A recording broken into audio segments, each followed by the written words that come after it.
Acclamons le Seigneur. Gloire au Seigneur. Je crois que la compassion peut remporter les concours de danse. Hein? Amen. J'ai vu des grands danseurs dans cette église. Aujourd'hui, nous sommes dans notre culte de sanctification. Tu peux dire à ton frère sanctification. Et le thème de notre message ce matin, c'est les faux raisonnements sur l'amour. Tu peux dire à ton voisin de gauche, les faux raisonnements sur l'amour. Celui de droite, celui de derrière, les faux, celui de devant, et surtout celui qui te boude. Il y a toujours quelqu'un qui boude. Amen. Nous sommes debout afin de lire les Écritures. Nous sommes dans Luc 20, verset 27, jusqu'au verset 38. Vous y êtes? Luc 20, verset 27, jusqu'au verset 38. 1, 2, 3. Allons-y. Quelques-uns des Sadducéens qui disent qu'il n'y a point de résurrection s'approchèrent et posèrent à Jésus cette question. Maître, voici ce que Moïse nous a prescrit. Si le frère de quelqu'un meurt, ayant une femme sans avoir d'enfant, son frère épousera la femme et suscitera une postérité à son frère. Or, il y avait 7 frères. Le premier se maria et mourut sans enfant. Le second et le troisième épousèrent la veuve. Il en fut de même des 7 qui moururent sans laisser d'enfant. Enfin, la femme mourut aussi. À la résurrection, duquel d'entre eux sera-t-elle donc la femme? Car les 7 l'ont eue pour femme. Jésus leur répondit. Les enfants de ce siècle prennent des femmes et des maris, mais ceux qui seront trouvés dignes d'avoir part au siècle à venir et à la résurrection des morts ne prendront ni femme ni mari, car ils ne pourront plus mourir parce qu'ils seront semblables aux anges et qu'ils seront fils de Dieu, étant fils de la résurrection. Que les morts ressuscitent. C'est ce que Moïse a fait connaître quant à propos du buisson. Il appelle le Seigneur le Dieu d'Abraham, le Dieu d'Isaac et le Dieu de Jacob. Or, Dieu n'est pas Dieu des morts, mais des vivants, car pour lui, lui tous sont vivants. Le dernier passage, afin de terminer, Luc 16, toujours dans Luc 16, verset 19 au verset 31. Luc 16, 19 à 31. Vous y êtes? 1, 2, 3. Il y avait un homme riche qui était vêtu de pourpre et de fin lin, et qui chaque jour menait joyeuse et brillante vie.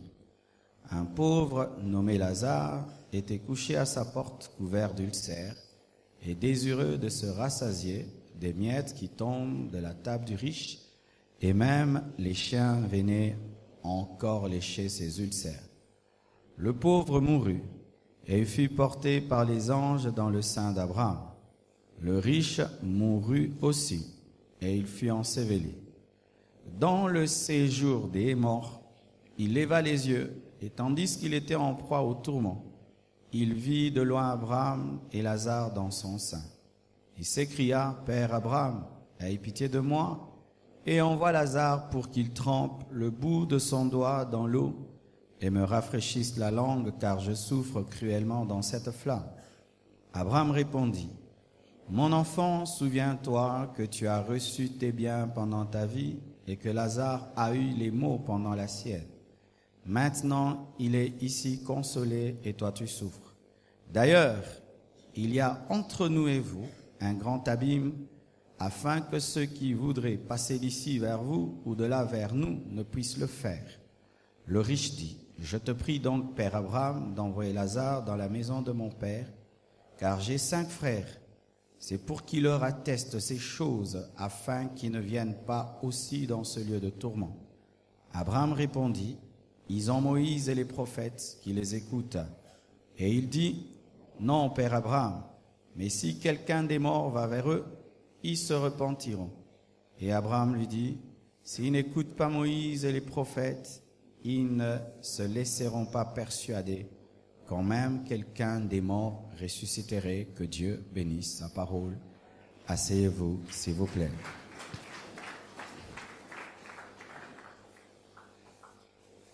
Les faux raisonnements sur la mort.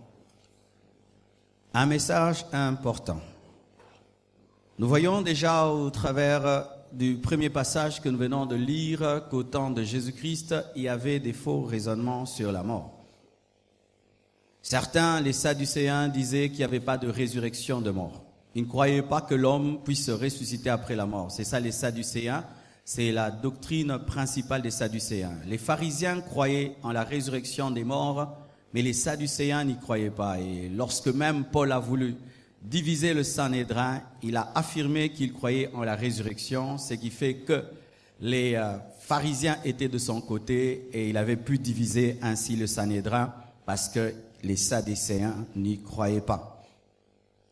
Et là, les hommes du temps de Jésus-Christ sont venus vers lui afin de poser une question, parce que selon la loi de Moïse, si un homme épousait une femme et n'avait pas d'enfant avec elle et mourait, son frère avait le droit de l'épouser afin de lui accorder une postérité. C'est-à-dire que tous les enfants qu'aura son frère avec sa femme, la veuve, seront les enfants du frère décédé. C'est pourquoi même Onan a été frappé dans la Bible. Vous allez lire sur Onan qui a épousé la femme de son frère, mais qui chaque fois qu'il allait avec la femme de son frère, il répandait sa sémence et Dieu le frappera pour sa méchanceté. Et au temps de Jésus-Christ, il y a eu une femme qui a été épousée par 7 frères. C'est-à-dire chacun l'a épousée et n'a pas pu avoir d'enfant avec elle jusqu'à ce que le dernier est mort et elle aussi est morte. Alors sur base de l'enseignement de Moïse, ils sont venus poser la question à Jésus disant, dans l'éternité après la mort, elle sera la femme de qui? Parce qu'elle a été la femme de 7 hommes. Sera-t-elle la femme de ces 7 hommes dans l'éternité? Cela révèle que les Juifs croyaient que le mariage continuait après la mort. C'était ça la conception des Juifs, que le mariage continuait après la mort, que ta femme continuera à être ta femme après la mort, ton mari continuera à être ton mari après la mort. Alors Jésus-Christ vient les enseigner pour leur dire que les hommes, lorsqu'ils seront morts, ils n'auront pas de corps physique, ils seront comme des anges, et précisant plus ceux qui seront dans le paradis ou dans la nouvelle Jérusalem céleste, qui seront comme des anges. Et les anges ne sont ni hommes ni femmes, les anges sont asexués, ce qui fait qu'ils n'ont pas besoin de se marier. Jésus-Christ ainsi affirme et confirme qu'au ciel, il n'y aura pas de mariage. Dites Amen. Au ciel, il n'y aura pas de mariage. Dites Amen encore. Amen. Au ciel, ta femme ne sera pas ta femme. Dis-le au revoir. C'est vrai. Amen. C'est vrai. Ainsi, Jésus-Christ enseigne aux Juifs la vraie doctrine pour les débarrasser de la fausse doctrine et des faux raisonnements. Et pour notre part, j'ai observé plusieurs faux raisonnements au sujet de la mort. Ces raisonnements proviennent des fausses doctrines, des faux enseignements, des faux enseignants. Ces faux raisonnements proviennent également de la mauvaise culture, parce que les raisonnements ne proviennent pas que de l'enseignement, mais aussi de la culture. Et nous sommes là, avec la parole de Dieu, pour étudier tous ces faux raisonnements et établir la saine doctrine. Voici un premier raisonnement sur la mort. Les hommes disent que la mort est la faute de Dieu, que la mort est la preuve de la méchanceté divine. Lorsque quelqu'un perd son père, sa mère, du coup, il se fâche contre Dieu. C'est pourquoi beaucoup d'orphelins traversent une période où ils haïssent Dieu. Des fois, ils ne le disent pas, mais c'est au fond d'eux. Je connais personnellement certains orphelins qui ont perdu leur père très jeune et qui, à cause de cela, ont refusé d'aller à l'église, ont refusé même d'écouter la parole de Dieu parce qu'ils disent que Dieu est méchant. Si Dieu était bon, comment il a tué papa? Comment il a tué maman? Comment il a pris la personne que j'aimais la plus et en plus, j'étais un enfant. Bien-aimés frères et sœurs, est-ce que la mort est la faute de Dieu? Non. La Bible dit dans Genèse 2, verset 16, « L'Éternel Dieu donna cet ordre à l'homme, « Tu pourras manger de tous les arbres du jardin, mais tu ne mangeras pas de l'arbre de la connaissance du bien et du mal, car le jour où tu en mangeras, tu mourras. » L'homme n'est pas mort parce que Dieu l'a tué, l'homme est mort parce qu'il s'est tué. L'homme n'est pas mort parce que Dieu l'a tué, l'homme est mort parce qu'il s'est tué. Je te dis, dans mon frigo, tu peux tout manger, mais ne bois pas ça parce qu'il y a du poison. Et un jour, tu veux goûter au poison, tu meurs. Est-ce que je t'ai tué? Dieu n'a pas tué l'homme, l'homme s'est tué lui-même. Alléluia. Donc chaque fois qu'il y a la mort, n'accusez pas Dieu. C'est la faute de l'homme. Imagine qu'on te donne tout un jardin. Au lieu de te contenter du 9/10, tu veux aussi toucher à l'1/10 et puis le 1/10 te tue. Ce n'est pas la faute de Dieu, c'est la faute de ta gourmandise, c'est la faute de ta rébellion. Et voilà. J'entends des gens qui disent, mais alors, si Dieu tue les hommes pour les péchés, mais nous nous convertissons, pourquoi alors Dieu permet que des enfants de Dieu meurent, que des serviteurs de Dieu meurent? Pourquoi Dieu le permet? Frères et sœurs, voici la sagesse de Dieu. Lorsque l'homme a péché, Dieu a dit, l'homme est devenu comme l'un de nous, connaissant le bien et le mal, empêchons-le de toucher à l'arbre de la vie, de peur qu'il devienne éternel dans le mal. La mort est importante parce qu'elle arrête la vie des méchants. Imaginez que Mussolini soit vivant. Imaginez qu'Hitler soit vivant. Imaginez que c'est ceux qui soient vivants. Imaginez que tous ces gens qui ont fait souffrir le monde soient vivants. Bien aimés, ce serait grave. Heureusement qu'il y a la mort parce que la mort peut éliminer les hommes méchants. Alléluia. Parce que là où les hommes ne peuvent, la mort va les éliminer. Et remarquez, après le péché de l'homme, l'homme pouvait même vivre 900 ans. Mais lorsque le péché a grandi, Dieu est revenu, il a dit, vous allez maintenant vivre maximum 120 ans. Qu'est-ce qui a fait que Dieu puisse écourter la vie de l'homme? C'est le péché. Parce que même après le péché, l'homme vivait 900 ans. Mais Dieu est venu encore écourter parce que l'homme péchait encore davantage. Lorsque quelqu'un meurt, n'allez pas accuser Dieu. Dites, c'est la faute d'Adam. Et quand vous dites Adam, sachez que vous êtes en Adam. Car si Lévi peut donner la dîme en Abraham, donc aussi tu as péché en Adam. Car si nous profitons des bonnes choses, nous profitons aussi des mauvaises choses. Écoutez ceci. Frères et sœurs, si tu ne crois pas que tu as péché en Adam, tu ne peux être sauvé en Jésus. Car le principe qui te punit en Adam, c'est le même principe qui te sauve en Jésus. Le péché est venu d'un seul homme et la mort aussi par un seul homme et la vie est venue d'un seul homme. Ainsi tu profites de la justice de Jésus-Christ sans mourir à la croix et aussi tu es jugé par Adam sans être Adam. Si nous vivons la conséquence du péché d'Adam, aussi nous vivons la résurrection de Christ. C'est ainsi que tu es ressuscité sans ressusciter. C'est que Adam t'a fait, Jésus l'a annulé, il t'a donné autre chose. Mais tu dois savoir qu'en Adam tu étais. J'entends quelqu'un qui dit, moi si j'étais Adam, je n'allais pas manger le fruit défendu. Tu l'as déjà fait en lui. Si tu étais Adam, toi aussi tu allais manger. Si tu étais Ève, toi aussi tu allais manger. Pourquoi? Tu étais déjà là mais tu les as pas empêchés.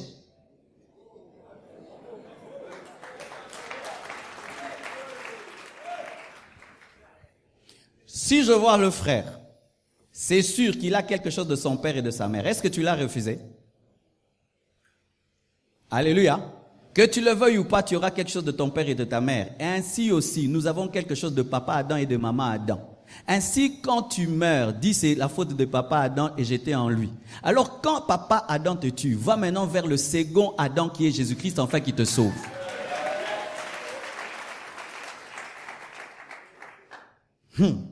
J'entends encore quelqu'un qui dit, ça va. Dieu envoie la mort afin d'écourter la vie des méchants. Mais nous les bons, qu'il allonge notre vie. Non, c'est important pour toi. Tu risques d'abandonner Dieu lorsque tu auras 900 ans.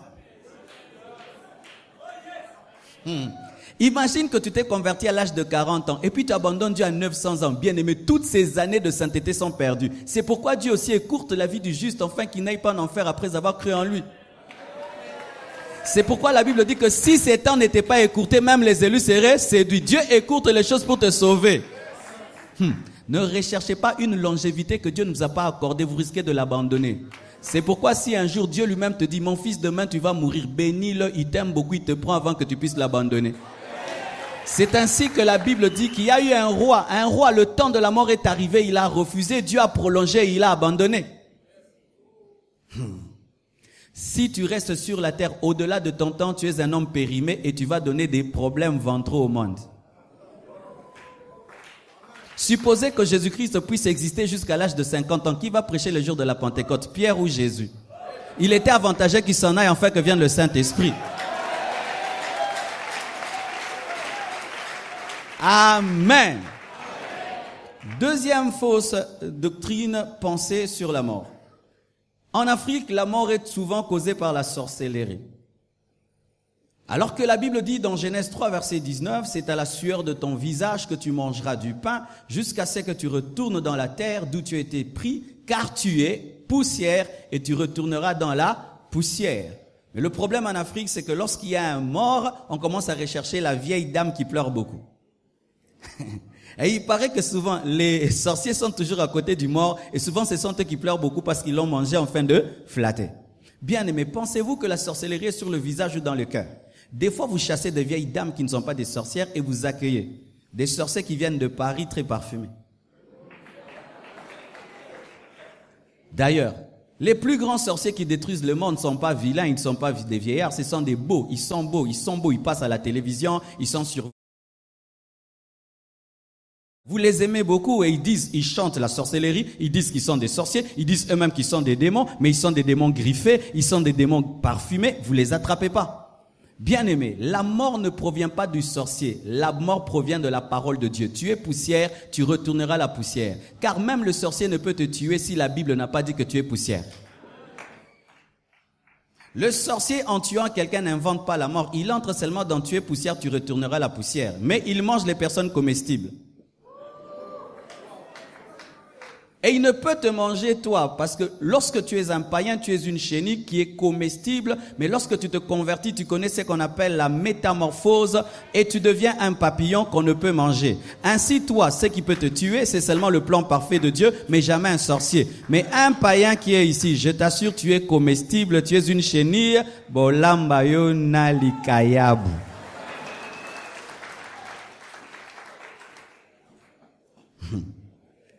Mes frères et sœurs, je vous assure, être un païen, c'est être en danger. Pendant que tu marches, les gens voient que tu es un coq, tu es une poule. C'est être en danger. Être païen, vraiment, c'est être en danger.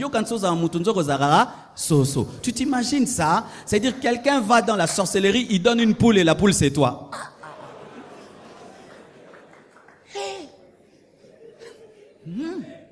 C'est-à-dire, quelqu'un va dans la sorcellerie, il donne une poule, on coupe la tête de la poule et toi, tu meurs. Non, c'est être en danger. Bien aimé, convertis-toi parce que tu es en danger. Je dis convertis-toi parce que tu es en danger. Surtout en ces temps-ci. Nous voyons les jeunes, vous voulez réussir trop vite dans la vie. Avant, c'était les vieilles personnes qui avaient la sorcellerie, qui entraient dans la franc-maçonnerie à 60 ans, 70 ans. Maintenant, des jeunes à 30 ans, 20 ans, vous voulez des postes et vous êtes en train de bouffer les gens. Frère, fais attention, tu es comestible. Si tu n'as pas Jésus, tu es comestible. Fais tout pour croire en Jésus afin de ne pas être comestible. Il y a des gens qui meurent aujourd'hui. C'est seulement un petit jeune là qui veut devenir PDG, qui a bouffé une poule. Mais toutes les morts ne proviennent pas des sorciers. Certaines morts, c'est seulement le plan de Dieu. D'autres, ce sont les microbes. Oh frère, tu manges, tu ne laves pas les mains. Tu manges, tu ne laves pas les mains. Tu ne t'occupes pas de comment tu manges et puis tu meurs. Ce n'est pas la sorcellerie qui t'a bouffé, tu t'es bouffé toi-même parce que tu bouffais. Ah oui, tu ne t'occupes pas de ta santé, tu ne dors pas assez, tu ne te reposes pas assez et tu meurs jeune. Ce n'est pas la faute de la sorcellerie, tu n'as pas respecté ton organisme. Certaines morts proviennent d'un manque de sagesse, un manque d'intelligence. Tu fais tous les jours des choses qui te détruisent. Tout le temps, coca, et puis tu meurs, on m'a bouffé. Non, c'est que tu buvais, t'as tué.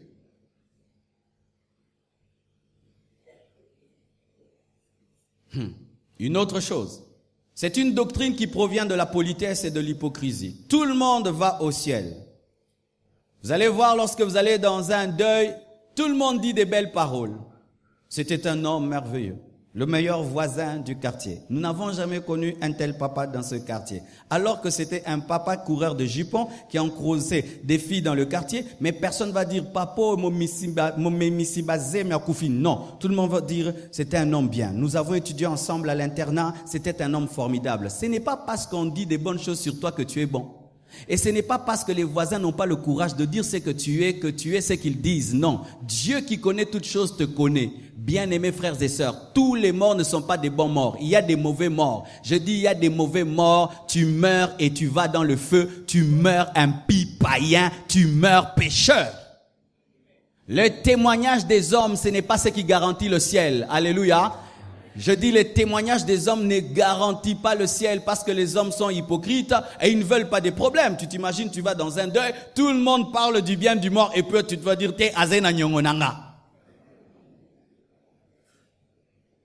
Et maintenant, sans qu'on le sache, lorsque tout le monde se tient devant un mort et dit des bonnes choses, ça inculque quelque chose aux gens. Au fait, si même tu as vécu dans le péché, le jour de ta mort, tu deviens un homme sauvé. Donc, la mort sanctifie. Il y a des gens qui pensent que si tu meurs, tu deviens sanctifié. Pourquoi? Parce que même si quelqu'un était orgueilleux, le jour de la mort, il devient humble. Même s'il parlait beaucoup, il ne parle plus. Du coup, nous pensons qu'il a reçu Jésus-Christ, c'est Seigneur et Sauveur, parce qu'il est dans un cercueil. Kimia et Bembezabu Santute.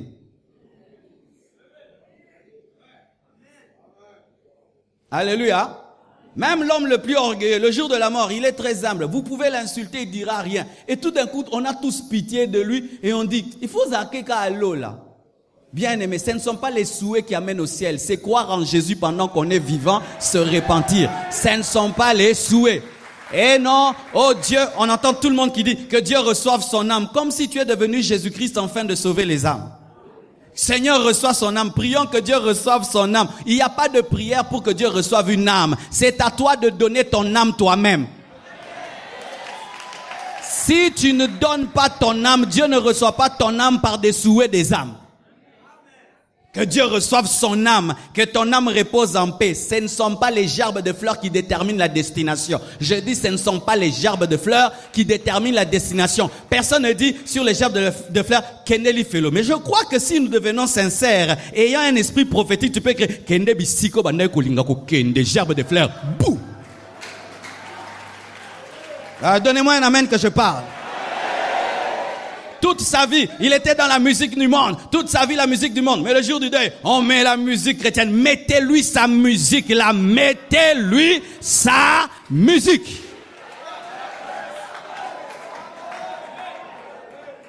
Tout le monde ne va pas au ciel. Tout le monde ne va pas au ciel. La Bible dit, quiconque, Apocalypse 20, verset 15, quiconque ne fut pas écrit dans le livre de vie fut jeté où? Dans les temps de feu. C'est ce que la parole de Dieu dit. Même si je ne veux plus de problèmes, mais ça je dois dire. Le purgatoire aussi n'existe pas. Il y a des gens qui nous enseignent que le purgatoire existe. C'est-à-dire une étape intermédiaire où quand tu meurs, tu ne vas ni au ciel ni en enfer. Tu es comme en gestation, en transition. Et si sur la terre on fait beaucoup de messes, de requiem et de prières, tu commences à aller vers le ciel. Bien aimé, nulle part dans la parole il n'est parlé du purgatoire. La Bible dit dans Hébreux 9 verset 27, il est réservé aux hommes de mourir une fois après quoi vient le jugement, pas le purgatoire. Le purgatoire n'existe pas. Toi qui attends le purgatoire, c'est une escroquerie du diable. Le purgatoire n'existe pas.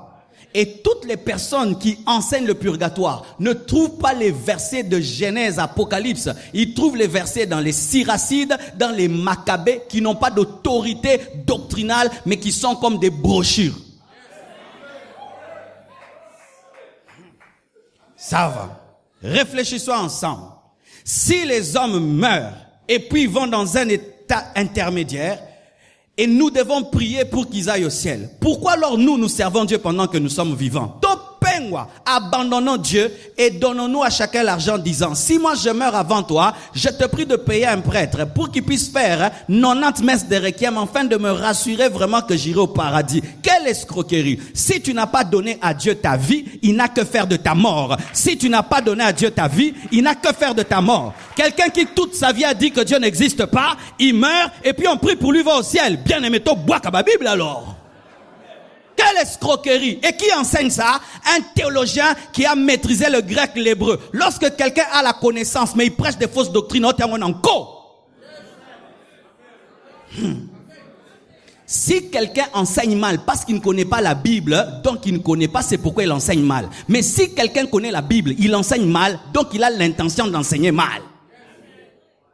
Théologien, docteur en ceci, docteur en cela, maîtrisant le grec et tout, mais il te dit qu'il y a le purgatoire, alors que même la logique humaine est contre cela.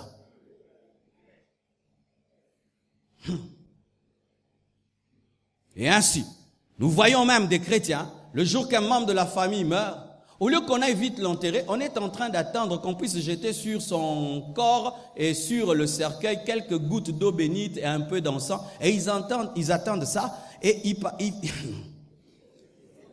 c'est-à-dire l'eau de la régie des eaux, qui a tous ces microbes-là, est capable de t'amener au ciel, qui est plus que le sang de Jésus-Christ, frères et sœurs. Le sang de Jésus-Christ ne t'a pas sauvé. Maintenant, l'eau du robinet, parce qu'on a mis ça dans une petite bouteille et qu'on a fait ça, ça peut te sauver, bien aimé. Ça, ce sont des faussetés et des faussetés. Si tu ne donnes pas ta vie à Jésus et que le sang de Jésus ne te lave pas, l'eau ne peut rien faire pour toi. L'eau ne sauve pas. Je dis l'eau ne sauve pas. Et d'ailleurs, dans le christianisme, il n'y a pas de doctrine sur l'eau.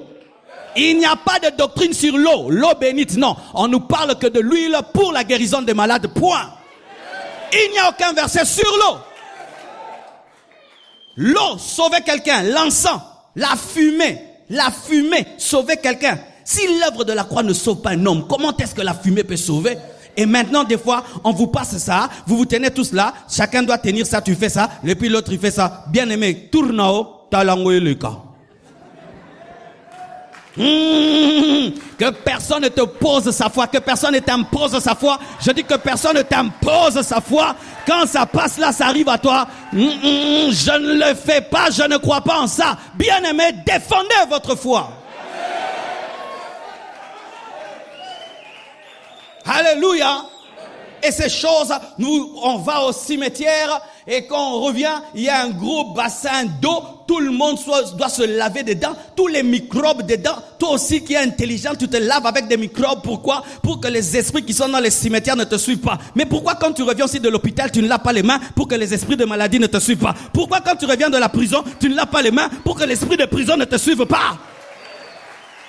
Je lave mes mains après être parti là-bas parce qu'il y a la poussière, point. Mais ce n'est pas pour me protéger des esprits. L'eau ne protège pas des esprits. Les démons traversent les océans, les fleuves et maintenant un petit bassin. Mais un chrétien peut. Babito sogola. Non, sogola anda. Kutuna savon.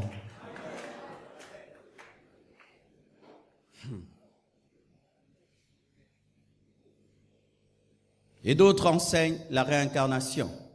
Qu'est-ce que la réincarnation? Réincarnation, c'est un principe qui dit que l'homme peut revenir après sa mort. Et ainsi, si un grand-parent meurt, et le même jour, il y a une femme dans la famille qui accouche, on dit que Nogodje Azongi.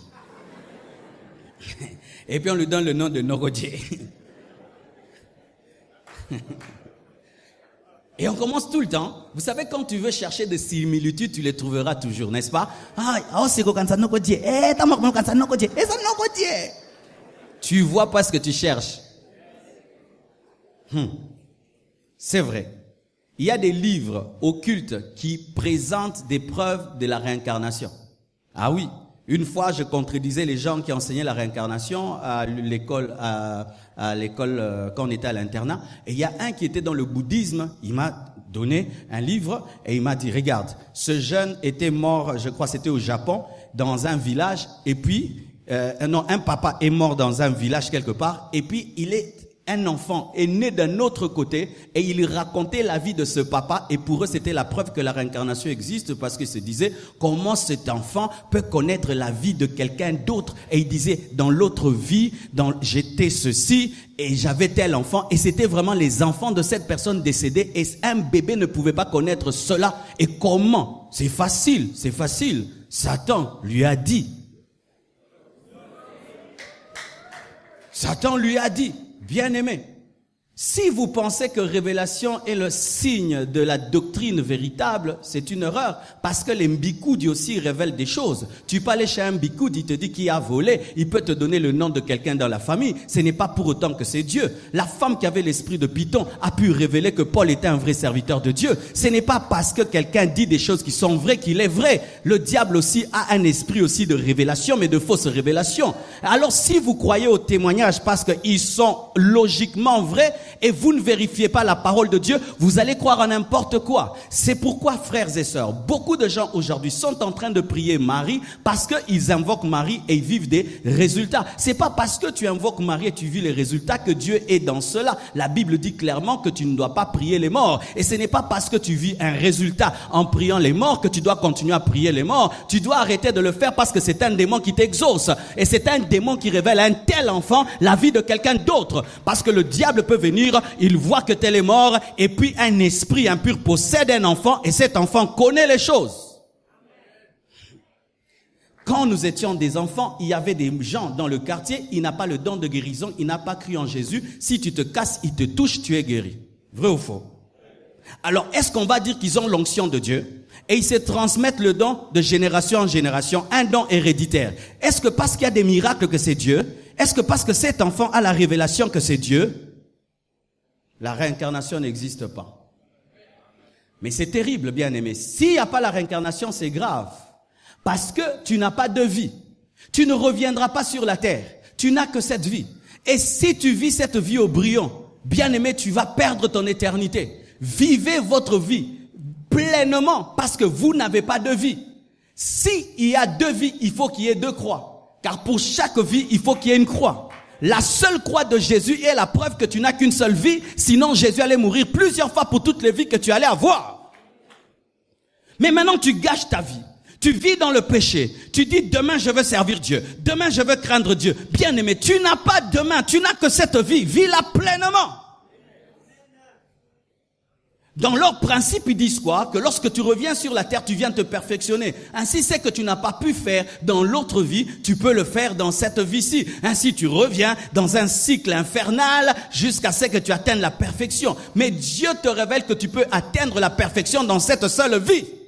Tu peux atteindre la perfection dans cette seule vie. Tu n'as pas de vie. Prends cette vie au sérieux. Convertis-toi. Donne ta vie à Jésus. Sers Dieu de tout ton cœur.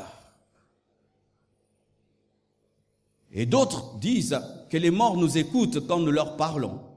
Et nous voyons ça dans les deuils. Quelqu'un qui dit, papa, là où tu vas, ne nous abandonne pas. Pense à nous. Salue tel oncle, dis-leur que nous arrivons. Et quand il dort, s'il voit son père et qu'il le protège, il dit, papa est toujours avec moi, il me protège. Bien aimé, on ne parle pas aux morts. Lorsqu'il y a un mort dans la famille, toi bénis Dieu. Seigneur, tu as donné, tu as repris, que ton nom soit glorifié. Et ne dis même pas au revoir, parce qu'il ne t'entend pas. Même pas au revoir. Adieu, adieu, pas d'adieu, parce qu'il n'entend pas. Tu vas dire, pasteur, rien que l'adieu, voici. Lorsqu'un homme meurt, il ne reste plus qu'une statue, rien qu'une statue. Et imaginez maintenant que je sois en train de dire, adieu la chair, adieu, tu vas à l'extension de Kitambo, adieu. Le pasteur est fou ou pas fou? Je suis fou. Mais quand si tu dis à une statue qui est dans un cercueil, adieu, adieu, adieu.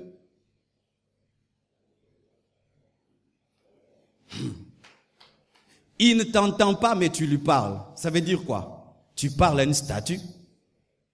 Et maintenant, si tu arrives à un moment, comme je vois toujours autour du trou, c'est souvent là, quand maintenant on commence à mettre le corps dans le trou et tout le monde commence à pleurer et il faut parler, bien aimé. On te donne le micro pour parler, tu chantes l'adoration. Alléluia, alléluia. Lobele logo. Alléluia, alléluia. La Bible dit ceci. Est-ce que les vivants, dans Ésaïe 8, verset 19, si l'on vous dit, consultez ceux qui évoquent les morts et ceux qui prédisent l'avenir, qui poussent des sifflements et des soupirs, répondez, un peuple ne consultera-t-il pas son Dieu? S'adressera-t-il aux morts en faveur des vivants? Non. Amen. Hein? Le peuple de Dieu ne s'adresse pas aux morts en faveur des vivants. Je répète, le peuple de Dieu ne s'adresse pas aux morts en faveur des vivants. Le peuple de Dieu ne prie pas Marie. Le peuple de Dieu ne prie pas Paul. Le peuple de Dieu ne prie pas les saints. Le peuple de Dieu ne prie pas un homme de Dieu qui est mort. Le peuple de Dieu prie Jésus. Pourquoi? Parce qu'il est mort et il est ressuscité. Si Jésus n'était pas ressuscité, il ne faut pas le prier. Nous prions Jésus parce qu'il est vivant à la droite de Dieu le Père et il intercède pour nous. S'il n'est pas vivant, nous ne le prions pas. Et comme Marie est morte, Paul est mort, Pierre est mort, je ne peux pas les prier. Je ne peux pas les prier. Et donc, si je ne peux pas prier Paul, est-ce que je peux parler à mon Père?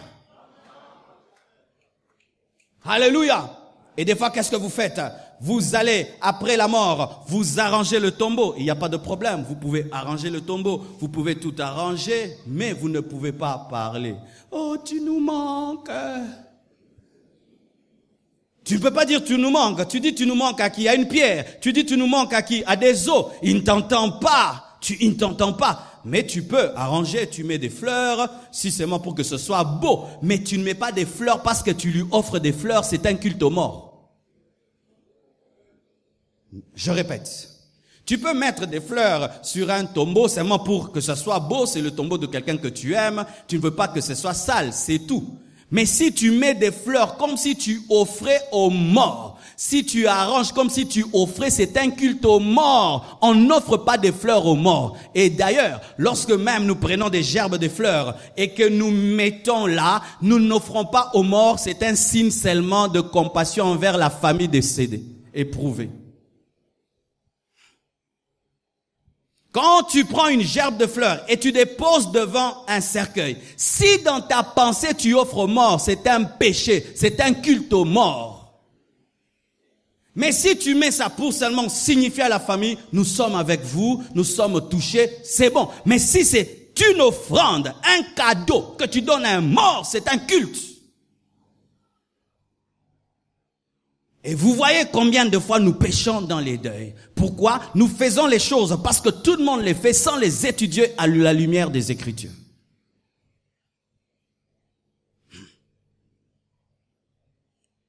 Lorsque quelqu'un meurt et tu viens et puis tu t'inclines.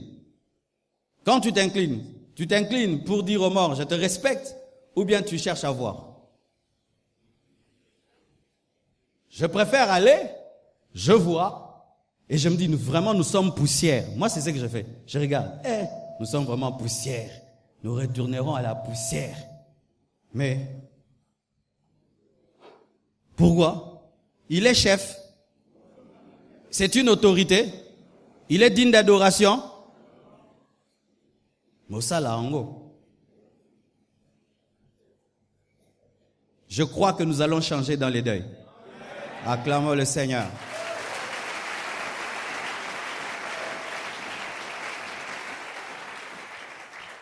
Et d'autres disent qu'après la mort, il n'y a ni le ciel ni l'enfer parce qu'on disparaît. Il n'y a pas de résurrection des morts. L'homme meurt. Il disparaît comme un animal. Il disparaît comme une plante, comme une fleur, parce qu'il n'y a ni ciel ni enfer. C'est souvent la doctrine des personnes intellectuelles, des personnes qui ont beaucoup étudié. Et j'aimerais vous dire que beaucoup de gens qui ont étudié n'iront pas au ciel.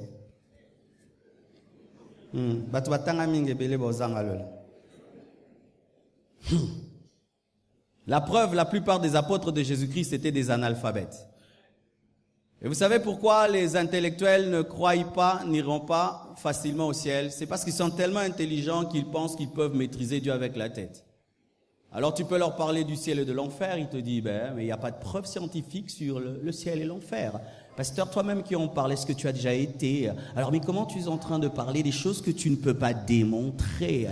As-tu déjà goûté au feu de l'enfer, pasteur? Parce que logiquement et scientifiquement, tu ne peux avancer une théorie sans avoir des preuves. Et vu la consistance de mes preuves, je trouve que français, on a me fait. Ah, l'homme est terrible. Lorsque c'est un enfant, tu lui dis Jésus existe, il croit facilement. Les enfants, tu leur dis Dieu existe, il croit. Mais plus il évolue dans les études, plus il évolue et commence à avoir des diplômes, plus il a une grosse tête, plus il a un petit cœur. Et ce qui est terrible, c'est que ici au Congo, il suffit seulement que tu aies la licence de l'Unikin, tu penses que tu maîtrises tout, alors qu'il y a des gens qui ont des doctorats de Harvard qui adorent Dieu. Rien que la licence de l'Ovanium te rend orgueilleux, l'Ovanium. Où vous êtes à 2000 dans une salle qui doit contenir 400 personnes. Mais tu sors de là. Tu vois, nous, les licenciés en droit, nous ne croyons pas facilement. Il faut le doute méthodique. Ndeko. La vraie connaissance t'amène à l'adoration. Si la connaissance ne te donne pas l'adoration, c'est une mauvaise connaissance. Alléluia. L'homme intelligent peut démontrer l'existence de Dieu parce que son intelligence le permet de maîtriser les atomes et les molécules et il peut découvrir l'intelligence infinie de Dieu au travers de sa création. Mais lorsque ton intelligence t'empêche de croire, le diable est derrière. Et c'est souvent eux qui disent qu'il n'y a ni le ciel ni l'enfer, mais quand ils meurent, il fait l'eau. Alléluia. Bien-aimés frères, sœurs. La Bible ne dit pas qu'il n'y a ni le ciel ni l'enfer. La Bible nous présente clairement qu'après la mort de Lazare, il est allé dans le sein d'Abraham, qui est le paradis, et après la mort du riche, il est allé dans le mauvais séjour de mort. Écoutez maintenant ceci. Il y a très longtemps que nous avons enseigné cela, et comme il y a beaucoup de nouveaux, nous aimerons préciser cette doctrine importante que vous devez connaître. Suivez, s'il vous plaît. En soi, pour l'instant, il n'y a personne en enfer. Lorsque quelqu'un meurt, s'il meurt en Jésus, il va dans le paradis, il ne va pas dans la nouvelle Jérusalem céleste, car pour l'instant, la nouvelle Jérusalem céleste est un endroit préparé mais qui est vide. Aussi, pour l'enfer, lorsque quelqu'un meurt sans Christ, il ne va pas en enfer, parce que l'enfer c'est aussi un endroit préparé qui attend que le diable y soit jeté, ainsi que les faux prophètes et l'antichrist. Sachez que pour l'instant, le diable n'est pas en enfer et tous les gens qui meurent ne sont pas en enfer, mais ils sont dans le mauvais séjour de mort dont nous avons parlé. Mais ce mauvais séjour de mort est déjà un lieu de tourment, un lieu de feu qui prépare le lieu éternel de feu. Ainsi, nous pouvons dire, de par la souffrance, que le mauvais séjour de mort, c'est déjà l'enfer. Pourquoi? Parce que si tu t'y retrouves, tu ne peux pas en sortir pour aller au paradis, tu iras en enfer. Mais doctrinalement, nous devons dire que l'enfer est vide, mais il y a déjà des gens qui sont sur le chemin de l'enfer, qui sont dans le mauvais séjour de mort. Amen. Voici. Tu vas dire, pasteur, comment tu peux dire ça? Nous disons souvent que le diable est en enfer. Est-ce qu'il est en enfer? Si Satan est en enfer, comment est-ce qu'il attaque les gens? Donc il quitte l'enfer et puis il crée des problèmes et puis il rentre en enfer. Oui, c'est ce que souvent nous disons. Le diable est en enfer, il règne en enfer. Le diable n'est pas en enfer. Il finira en enfer et lorsqu'il ira en enfer, il ne va plus tenter personne. S'il tente, donc il n'est pas en enfer. Si les démons sont en train d'agir dans les corps des gens, ils ne sont pas en enfer. Pour l'instant, ils agissent sur la terre, mais ils attendent l'enfer. Mais si quelqu'un meurt sans Christ, il est dans le mauvais séjour de mort, les carottes sont cuites, il attend le jugement dernier pour être jeté dans le feu. Amen. C'est ça la doctrine. Et d'autres disent que l'enfer n'est pas éternel. Ils disent que Dieu est tellement compatissant qu'il finira un jour par arrêter l'enfer. Il dit vraiment, ma créature souffre. C'est comme nous les parents. Tu peux dire à ton enfant, tu seras dans la chambre du matin jusqu'au soir. Et l'enfant est là, dans la chambre triste jusqu'à 12h, 13h. Et puis tu dis, ça va, sors. Et il y a des gens qui pensent là. Dieu, quand il jettera certaines personnes en enfer, et comme il est très bon, il va dire, ça va.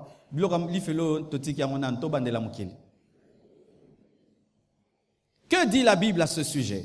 Est-ce que l'enfer est éternel ou provisoire? Apocalypse 20, verset 10 nous dit, « Et le diable qui les séduisait fut jeté dans les temps de feu et de soufre, où sont la bête et les faux prophètes, et ils seront tourmentés jour et nuit au siècle des siècles, ça n'a pas de fin. » D'autres hommes disent que c'est mieux d'aller en enfer que d'aller au ciel, parce qu'au ciel on s'ennuie, et en enfer, il y aura le dernier concert de Michael Jackson qui a raté, et il y aura le dernier album de Franco. Alors ils imaginent que là-bas, il y aura des gens vraiment en mouvement. On va beaucoup danser, ce sera vraiment l'ambiance. Mais au ciel, ce sera seulement Alléluia. Et tout le monde, le matin, à midi, les soirs, une année, des ans. Et il faut marcher lentement, parce que Dieu n'aime pas les bruits.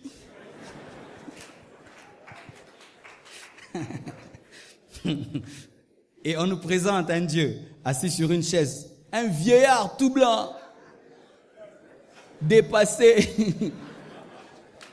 Ce n'est pas ça le ciel. Le ciel, c'est une fête. Je dis, le ciel, c'est une fête. Si déjà des fois quand le frère Sylvain chante, nous ne voulons pas que ça s'arrête. Et maintenant, une fête où ce sont les anges, Michael, Gabriel, qui tiennent la guitare, les synthés et tout le reste, bien-aimé, tu vas t'ennuyer. Tu ne vas pas t'ennuyer! Je dis, tu ne vas pas t'ennuyer. Tu vas marcher sur l'or, sur le diamant. Et ce sera la fête la plus parfaite. Pas la fête d'un jour, ni de 2 jours, ni de 3 jours, ni de 100 ans, ni de 1000 ans, ni de 10 000 ans, ni d'1 milliard. Éternellement. Mais la religion veut nous présenter un ciel lugubre où on joue que des notes mineures.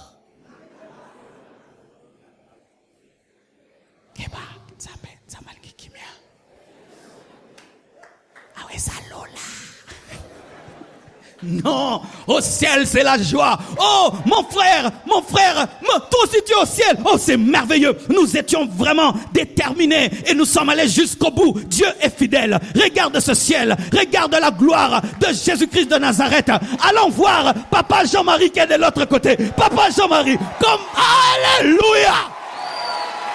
Ce sera la joie, ce sera la fête. Mais j'entends quelqu'un qui dit non, pasteur, nous finirons par nous ennuyer. Je vais te donner une preuve. Regarde la vie que nous menons au Congo. N'est-ce pas qu'elle est difficile? Mais qui veut mourir? Malgré les délestages, tu tiens à la vie. Malgré les moustiques, tu tiens à la vie. Maintenant le ciel, où il n'y a pas de délestage, où il n'y a pas de moustiques, où il n'y a pas de mort, où il n'y a pas de maladie, et tu vas me dire que tu vas t'ennuyer. Tu ne t'ennuieras pas. Tu vas voir un Congolais, il n'a pas de boulot, il n'a rien, mais s'il rate un accident, il pleure. Nanga kufa. En sort Zobani, nanga tika Congo. C'est-à-dire, nanga tika ba passer Congo. C'est-à-dire, tu es attaché même à la souffrance de ce monde. Maintenant, au plaisir éternel, tu ne vas jamais t'ennuyer. Tu ne t'ennuieras pas. Ça, c'est Satan qui veut faire ça pour que tu ne désires pas le ciel et que tu désires une terre aussi imparfaite avec tous les problèmes qu'il y a. Il faut voir comment tu es attaché à cette vie avec toutes les souffrances. Si tu te réveilles, oh gloire à Dieu, nakufite. Alléluia. En enfer, il n'y a pas de musique. Il n'y a que des pleurs et des grincements de dents. Si tu demandes à une star de la musique de te chanter, elle va chanter le cantique « Si je savais ». Ce sera l'album préféré de l'enfer. Si je savais, si j'avais écouté, si je m'étais repenti, si je m'étais converti.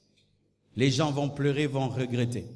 Que personne ne vous montre, frères et sœurs, il n'y a aucune joie en enfer. Lisez même certains témoignages de certaines personnes à qui Dieu a révélé certaines choses.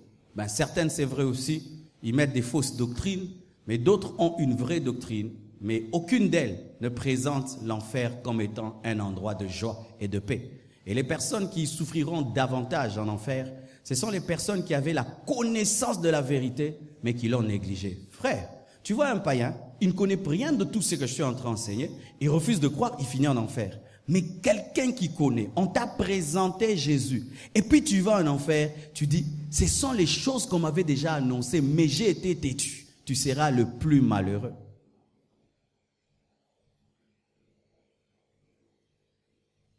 Et d'autres disent qu'il ne faut pas parler de la mort, parce que si tu penses à la mort va venir. D'ailleurs, pendant que je prêche là, je dis, comment vraiment un dimanche comme ça?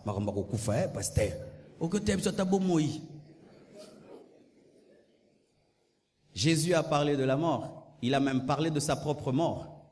Est-ce que ça, le fait qu'il ait parlé de sa mort et qu'il ait même porté le nom de celui qui sauve par le sacrifice, est-ce que ça fait qu'il meurt à 20 ans?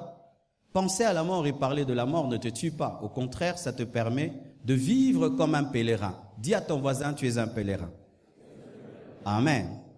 Vous voyez, souvent les Congolais n'écrivent pas des testaments. Pourquoi? Ils disent que s'il écrit un testament, il appelle la mort. Et nous envoyons des papas, ils meurent, ils laissent des enfants sans testament et ça crée des problèmes parce que si on dit comme un testament, nous disons que nous croyons en Dieu, mais nous ne préparons pas après notre vie. Nous vivons comme si après nous, il n'y aura rien. Mais les autres même qui ne croient pas en Dieu, ils disent, nous passerons. Qu'est-ce que nous allons laisser aux générations futures?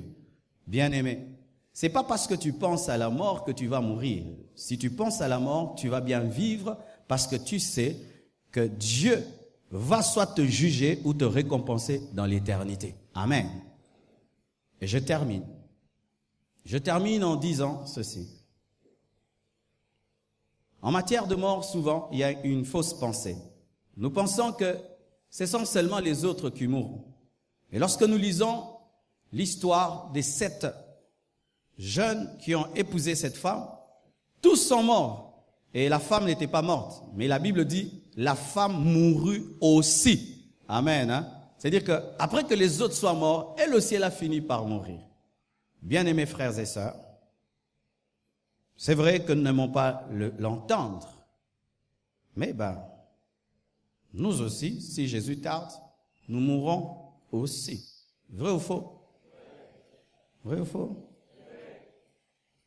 Alors, si tu sais que tu partiras, est-ce que tu prépares ton départ? Est-ce que tu vis comme quelqu'un qui va partir? J'ai 2 perroquets à la maison. Un jour, je regardais ces perroquets, Dieu m'a ouvert les yeux. Il m'a dit, tu vois ces perroquets? Regarde-les. Et je les ai observés. Des fois, ils se battent. Et puis, ils tournent, ils descendent en bas, ils montent sur l'arbre, ils tournent en haut. Ils vivent comme ça tous les jours, tous les jours, tous les jours. Et puis Dieu m'a dit, vous êtes comme ces perroquets. J'ai dit, nous. Il dit, oui, vous êtes comme ces perroquets. Tu vois ta maison, c'est comme la maison des perroquets. N'est-ce pas que tu fais toujours les mêmes choses? Tu te réveilles, et puis tu fais ton sport, tu manges, tu pries, tu vas à l'église, tu tournes, tu tournes, tu tournes, tu tournes. Pour le perroquet, sa cage est grande. Et pour moi, ma maison est grande. Mais quand Dieu regarde ma maison, c'est la maison d'un perroquet. Et les perroquets se battent, vous savez pourquoi? Ils se battent pour des graines, pour des cannes à sucre. Et nous nous battons pour l'argent, nous nous battons pour des maisons, nous nous battons. Ce sont des cannes à sucre et des cacahuètes pour Dieu. Quand Dieu nous regarde, il dit, regardez, ils se battent pour des arachides et des cacahuètes, des petites choses. Et moi, des fois, je vais dire, mais bon, vous vous battez pourquoi? Canne à sucre. Et nous nous battons pourquoi sur cette terre? Nous nous battons pourquoi? Pour des papiers. Nous nous battons pourquoi? Pour le coltan. Nous nous battons pourquoi? Pour l'or. Nous nous battons pour le diamant. Ce sont des cannes à sucre, ce sont des cacahuètes. Alors, lorsque je regarde les perroquets, il n'y a que 2 manières pour un perroquet de quitter là. Soit il meurt, parce qu'il y a un qui est mort. Quand il meurt, on le fait sortir. Et pour quitter cette terre, tu meurs, tu sors de la cage. Amen, hein? Soit on ouvre et il garde ses ailes et puis il s'envole, l'enlèvement. Pour quitter cette terre, tu meurs ou l'enlèvement. Mais maintenant, certains perroquets, on coupe certaines plumes pour que même si tu le sors de la cage, il ne s'est pas volé. Ce sont des chrétiens qui ne croient plus à l'enlèvement. Quand j'ai regardé ça, j'ai dit du coup, vanité de vanité. Vanité.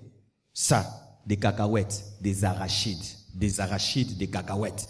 Mais il y a des gens qui pêchent pour seulement acheter une montre. qui paient seulement pour un parfum, cacahuètes, arachides, ngouba, qui se haïssent pour $200, $300 des cacahuètes, qui se battent.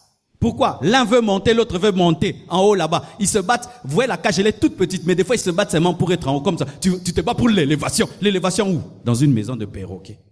Maintenant, Dieu qui est grand, regarde ta vie. Il dit, tu te bats pour rien. Est-ce que vous comprenez ce que j'ai dit?